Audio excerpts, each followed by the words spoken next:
சிறகடிக்க ஆசை சீரியலில் இனி என்ன நடக்க போகுது அப்படின்னு தான் பார்க்க போகிறோம். இங்கே மனோஜ் ரொம்பவே அலப்பறையை கூட்டிக்கிட்டு இருக்காரு. எல்லாமே முத்து தான் காரணம், நான் கஷ்டப்படுறதுக்கு எல்லாமே முத்து தான் காரணம் அப்படி இப்படின்னு சொல்கிறாங்க. அப்போ விஜயா சொல்கிறாங்க அண்ணாமலைட்ட, ஏங்க என்ன பிரச்சனை என்னவோ, மனோஜ் சரி தப்பு பண்ணிட்டாந்தாங்க, ரோகிணி தப்பு பண்ணிட்டா தான், அதுக்காண்டி நம்ம வீட்டு பிள்ளைகள் தானே அப்படிங்கிறாங்க. சரி அப்போ அந்த முத்து மீனாவும் அந்த வீட்டு பிள்ளை இல்லையா அப்படிங்கிறாங்க. ஏங்க அவங்களால தாங்க பிரச்சனை, ரோகிணி பெரிய பணக்காரிங்க, சுருதியும் பெரிய பணக்காரி. இது 2 மருமக இருக்கும்போது இவ சம்மந்தம் இல்லாமல் ஒரு பூக்காரி, இந்த வீட்டில் நானும் மருமக தான், எனக்கும் சம பங்கு வேணும்னு சொன்னால் எப்படிங்க அது சரியாக வரும்? நீங்கள் வேறு மாடியில் ரூம் கட்டட்டும், அதை செய்யட்டும் இதை செய்யட்டும்னு இருக்கீங்க, எனக்கு சுத்தமாக பிடிக்கலங்க, அவங்கள பேசாமல் இந்த வீட்டை விட்டு அனுப்பிடலாம் வச்சிடலாம் அப்படிங்கிறாங்க. இங்கே பாரு, நேற்று நீங்கள் நடந்த விஷயத்தை எல்லாத்தையுமே பார்க்கும்போது ரொம்பவே எனக்கு கடுப்பாக இருந்துச்சு. நீ சொன்னதுக்காக தான் நான் விட்டேன் சரியா. பொது இடத்துல ஒரு மனைவியை விட்டு கொடுக்கக்கூடாதுன்னு சொல்லிட்டு தான் நான் வந்து சரி ரைட்டு அப்படின்னு சொல்லி மனோஜையும் ரோகிணியும் மன்னிச்சு விட்டேன். நீ என்னன்னா அவங்களும் சப்போர்ட் பண்ணி பேசிகிட்டு இருக்க அப்படிங்கிறாங்க. ஏங்க அவங்க நம்ம பிள்ளைங்க, அவங்க வந்து ஏதாவது தப்பு பண்ண நம்ம தானே மன்னிக்கணும் அப்படிங்கிறாங்க. சரி மன்னிக்கணும், ரைட்டு மன்னிச்சாச்சு. இப்போ முத்து என்ன தப்பு செஞ்சுட்டான் அப்படிங்கிறாங்க. எங்கே பாருங்கள், என்னங்க தப்பு செய்யலை, குடிச்சிட்டு வந்து உழம்புவான், இப்போ எல்லாம் செய்வான், இப்போ கொஞ்சம் மாறி இருக்கான் அவ்வளோதான். ஹாலில் ஒரு கட்டில் போட்டு இருக்கான். நாளைக்கு நம்ம சம்மந்தி மலேசியாவிலேருந்து வந்தாலோ இல்லைனா வந்து ரோகிணியோட ஸ்ருதியோட அப்பாவோ அம்மாவோ வந்து இருந்தால் அசிங்கமாக தானங்க இருக்கும். அவங்களுக்குன்னு தனியாக ரூம் இல்லை அப்படிங்கிறாங்க. அதுக்கு தான் மாடியில் ரூம் கட்ட சொல்லியிருக்கேன் அப்படிங்கிறாங்க அசால்ட்டா.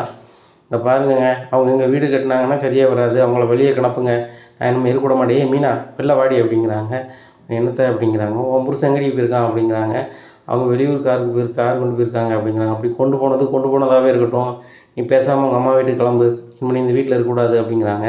உடனே அண்ணாமலை சொல்லிட்டாங்க, மணி எத்தனை அப்படிங்கிறாங்க. 10ங்க அப்படிங்கிறாங்க. 10 மணிக்கு வாயை பற்றிட்டு எதனா மீறு என்ன, முத்து வந்தவரை பேசிக்கலாம், அது போக நீ வீட்டை விட்டு போனால் என்ன கணக்கு, அவ்வளோ இந்த வீட்டில் உள்ள ஒரு பிள்ளை தானே அப்படிங்கிறாங்க. ஏங்க நீங்கள் வேணா உங்கள் மருமக அப்படி இப்படின்னு எடுத்துப்பீங்க, நான் ஒரு நாள் எடுத்துக்க மாட்டேன்.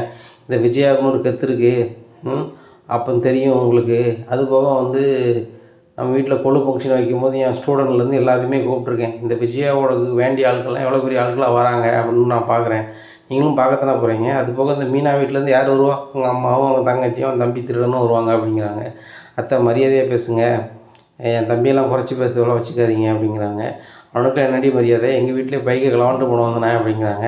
அது என் வீட்டுக்கார் பைக் தானே, என் வீட்டுக்கார் பைக்கு திரும்பி வந்துருச்சுல, என் வீட்டுக்காரே மனுஷர், நீங்கள் ஏன் தான் மடிக்கட்டி சொல்லிக்கிட்டு இருக்கீங்க. என் தம்பி வந்து மாறிட்டான் தான் அப்படிங்கிறாங்க. ஒரு காலம் மாற மாட்டான், திருட்டு போய் தான் அப்படிங்கிறாங்க. அண்ணாமலை சொல்கிறாரு, இதுக்கு மேலே உனக்கு மரியாதை கிடையாது, அப்புறம் செவுட்டில் ஒன்று வாங்கிடுவேன், ஒழுங்கு மரியாதை போய் தூங்கு அப்படிங்கிறாங்க. போய் தூங்குறாங்க. அண்ணாமலைக்கு தூக்கமே வரல. இந்த விஜயை எதுக்கு எடுத்தாலும் இந்த வீட்டை விட்டு போகணும்னு சொல்லிகிட்டே இருக்கா. அது போக இந்த மனோஜும் வந்து விஜயாவுக்கு ஏற்றாப்புலேயே ஆடுதான். அவங்க 2 பேரும் இந்த வீட்டிலே இருக்கக்கூடாதுன்ற மாதிரி பேசுகிறாங்க. என்ன தான் செய்கிறது அப்படின்னு சொல்லிட்டு ரொம்ப யோசிக்கிறாங்க. அப்போ தான் ஒரு முடிவுக்கு வராங்க. சரி ரைட்டு, நம்ம காலையில் வந்து நம்ம பராஸ்ட்டை மட்டும் ஒரு ஐடியா கேட்டு நம்ம செஞ்சிட வேண்டியதான் அப்படின்னு சொல்லிட்டு நினைக்கிறாரு. இந்த சூழ்நிலையில் காலையிலே விடிஞ்சோன்னா வாக்கிங் போகிறாங்க அண்ணாமலை. அங்கேருந்து நேராக கால் பண்ணுறாங்க முத்துக்கு. என்னடா எங்கே இருக்க அப்படிங்கிறாங்க. இப்போ வீட்டுக்கு வந்துட்டுருக்கேன்ப்பா அப்படிங்கிறாங்க. சரி பார்த்துக்கணுமா அப்படிங்கிறாங்க. உடனே பரஸ்ட்டை கேட்குறாங்க, என் வீட்டு விஷயமா ஒரு முடிவு உன்ட்ட கேட்கணும் அப்படிங்கிறாங்க. அண்ணாமலை, நீ அந்த குடும்பத்தோட தலைவர், அந்த குடும்பம் நல்லா இருக்கணும்னு சொல்லி நீ ஒரு முடிவு எடுப்ப, அதுக்கு நீ என்கிட்ட கேட்கணும் அவசியம் இல்லையா அப்படிங்கிறாங்க. இல்லை, நீ என் நண்பனாக உன்ட்ட கேட்டு தான் ஆகணும், என் வீட்டுக்காரிக்கும் முத்துக்கும் பிடிக்காதுன்னு உனக்கு தெரியும், முத்தையும் மீனாவும் அந்த வீட்டை விட்டு அனுப்பணும்னு சொல்லிக்கிட்டே இருக்கா. நான் பல முறை அவட்ட போராடிக்கிட்டு இருக்கேன், எனக்கும் உடல் வலிமை இல்லை, மனசு நொந்து போகுது. இப்படி இருக்கும்போது வந்து வீட்டு விட்டு போனால் நான் என்ன பண்ணுறது, அதான் ரொம்ப மனசு கஷ்டமாக இருக்குது, என்னடா பண்ணுது அப்படிங்கிறாங்க. உடனே அண்ணாமலை, உனக்கு தெரியாத ஐடியா ஒன்றும் கிடையாது, நீ பேசாமல் உன் பெங்களூரில் வீட்டை வந்து உன் பையன் முத்துக்கு எழுதி வச்சிட வேண்டியதானே அப்படிங்கிறாங்க. கரெக்டாக சொன்னேன், நானும் அதான் நினச்சேன், எங்கள் அம்மாட்டையும் ஒரு வார்த்தை ஃபோன் பண்ணி கேட்டுறேன் அப்படிங்கிறாங்க. கேளு நம்மளை அப்படிங்கிறாங்க. நேராக கிராமத்துக்கு ஃபோன் அடிக்கிறாங்க. ஃபோன் அடிச்சோடனே, என்ன நம்மளே சொல்லு, ரொம்ப நாள் கழிச்சு அடிச்சிருக்கியே அப்படிங்கிறாங்க. ஏம்மா இந்த மாதிரி ஒன்றும் இல்லை, விஜயா வந்து முத்தையும் மீனா வீடு விட்டு போன்னு சொல்லிட்டு கிடக்கா, என் வீடு என் வீடு கிடக்காமா அப்படிங்கிறாங்க. அவளுக்கு என்ன தூண்டு பிடிச்சி போச்சா, அந்த வீடுன்னா அவள் பேரில் மட்டுமா இருக்குது, உன் பேரில் தானே சேர்த்தனா இருக்குது நாமளை, அது போக அந்த முத்துக்கும் மீனாவுக்கும் இருக்க இடம் கிடையாதா, இப்போ நான் கிராமத்தில் உள்ள பெரிய வீடு இருக்குது, அது போக சொத்து பத்து இருக்குது, எல்லாமே முத்துக்கும் மீனாவுக்கும் தானே, நான் அப்படி கொடுத்துட போகிறேன் அப்படிங்கிறாங்க. ஏம்மா நீங்கள் சொல்லுறது சரி தான், ஆனால் முத்து மீனாவும் அதை வாங்க மாட்டாங்க, அந்தளவுக்கு உள்ளவங்க எல்லாருக்கும் சேர்த்து கொடுங்க பாட்டின்னு சொல்லுவாங்க. ஆனால் இந்த விஜயா வந்து இந்த முத்தை வந்து பிள்ளையாவே ஏற்றுக்க மாட்டான், ரைட்டு தான், சரி ரைட்டு ஏதோ ஒரு வகையில் பிடிக்கல விட்டுருவான். ஆனால் வந்து மருமகளும் வேணும்ல, ஆனால் அவன் இந்த 2 பேரையுமே கரிச்சு கொட்டிகிட்டே இருக்கான். நானும் நாளுக்கு மாறிடுவேன், இன்றைக்கி மாறிடுவேன், நாளைக்கு மாறிடுவேன் நினச்சிக்கிட்டே இருக்கேன், ஒன்றுமே நடக்கலாமா, அதனால் நான் ஒரு முடிவு எடுத்திருக்கேம்மா அப்படிங்கிறாங்க. என்ன நாமளை அப்படிங்கிறாங்க. வீடு சரி பாதியாக இருக்குமா, என் பக்கம் நான் முத்துக்கு கொடுக்கலான்னு இருக்கேம்மா, அதை பற்றி நீங்கள் என்னம்மா சொல்கிறீங்க அப்படிங்கிறாங்க. டேய் முத்து உன் பையன்டா, வீடு உன் வீடு, உன் முடிவுடா அப்படிங்கிறாங்க. இல்லைம்மா நான் வந்து என் ஃப்ரெண்டு பரஸ்ட்டையும் கேட்டேன், அவன் இந்த பதில் தான் சொல்லுதான் அப்படிங்கிறாங்க. நல்ல யோசனையாக சொல்லியிருக்காரு பரசு, உண்மை தான், கரெக்டான யோசனை தான்.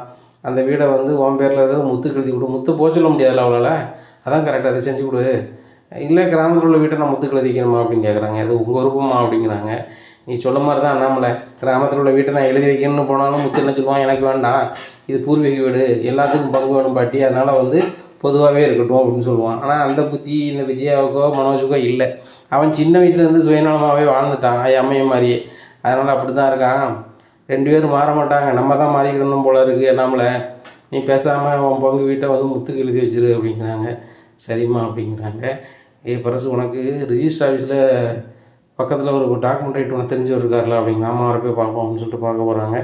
பார்க்க போனோடனே சார் இந்த மாதிரி என் பங்கை வந்து என் பையனுக்கு எழுதி கொடுக்க போகிறேன் அப்படிங்கிறாங்க. சரி சார் ஒன்றும் பிரச்சனை இல்லை, அந்த ஒரிஜினல் டாக்குமெண்ட் எங்கே சார் இருக்குது அப்படிங்கிறாங்க.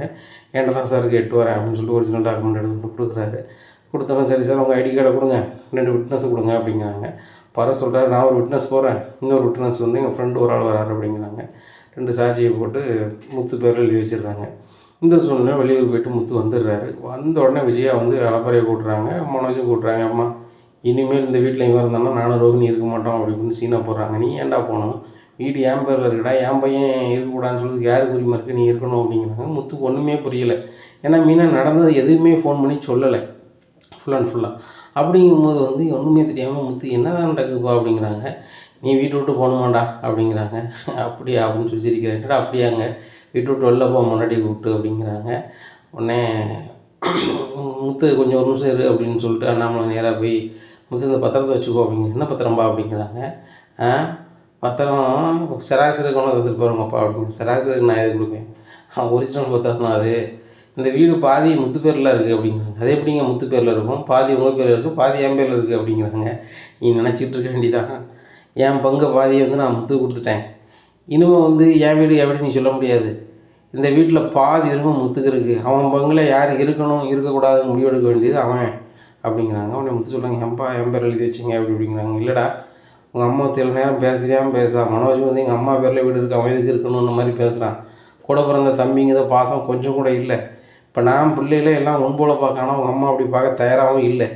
இப்போ உங்கள் அம்மா முற்றிலும் மாறிட்டான்.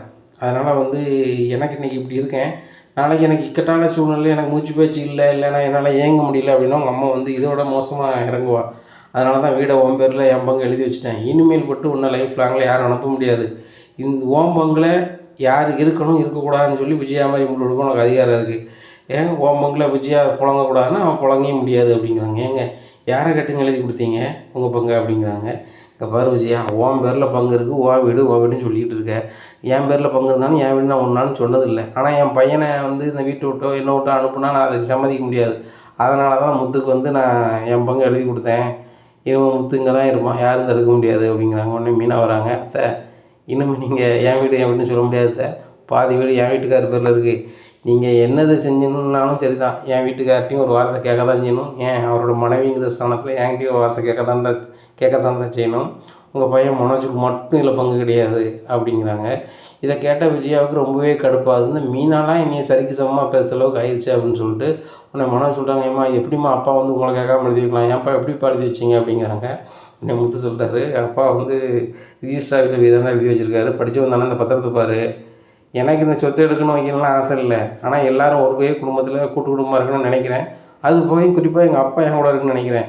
எங்கள் அப்பா இந்த வீட்டில் நான் போகக்கூடாதுன்னு சொல்லி இப்படி ஒரு வேலையை செஞ்சு வச்சுருக்காரு தானே அப்படிங்கிறாங்க. இதை கேட்ட ரோகிணி, மனோஜ், விஜயாவுக்கு ரொம்பவே கடுப்பாக இருக்குது. இனி என்ன நடக்கும் இந்த விஜயா வீட்டில் அப்படிங்கிறத பொறுத்திருந்து பார்க்கலாம். நம்ம சேனலை நீங்கள் மறக்காமல் லைக் அண்ட் சப்ஸ்கிரைப் பண்ணுங்கள். நன்றி, வணக்கம்.